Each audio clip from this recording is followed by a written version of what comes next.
Guardate ragazzi dove adesso mi trovo, sono sempre nell'area di Castiglione di Sicilia. Questo è l'Alcantara, è il fiume dell'Alcantara che forma delle gole fantastiche a strapiombo che vedremo più nel dettaglio ma più avanti, e forma inoltre nell'area tra Francavilla e Castiglione forma delle gurne, le cosiddette gurne dell'Alcantara, ossia dei piccoli laghetti che si possono trovare qui nella valle dell'Alcantara. È una cosa veramente unica nel panorama etneo, perché questo fiume nella pietra lavica, in tutto il basalto lavico, ha scavato e ha eroso la struttura per anni, per millenni, e ha ottenuto questa struttura praticamente a cuscinetto entro la quale l'acqua si muove, continua nel flusso del fiume, è una cosa incredibile.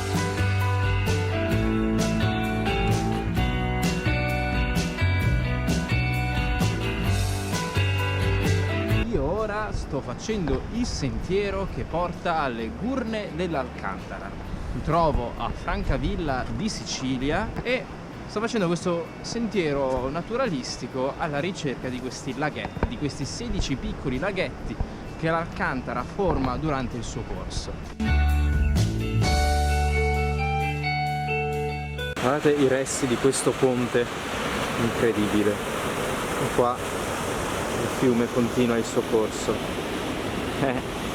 È fantastico, da notare anche come il fiume abbia eroso negli anni tutta questa parete di roccia vulcanica, rendendola liscia, incredibilmente liscia e levigata. Eccola lì, lì c'è una bellissima gurna, un bellissimo laghetto che si vede, solo che chissà dove si raggiunge, questo non lo so. Come anche là sotto, tutti questi sono tutti laghetti che si formano.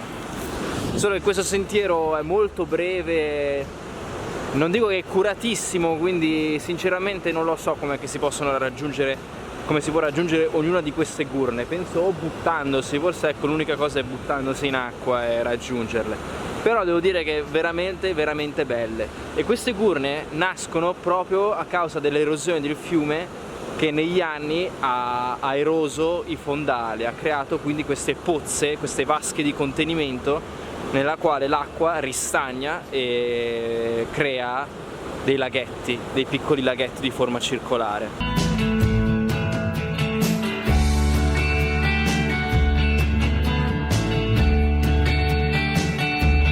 Molto interessante anche camminare qua perché si può notare dall'altro lato come appare il castello di Francavilla di Sicilia. Eccolo lì.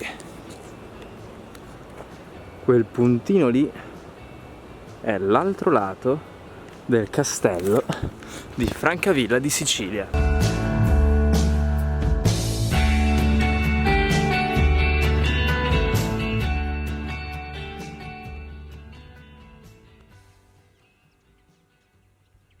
Questa è la cuba bizantina, o nota anche come la chiesa di Santa Domenica.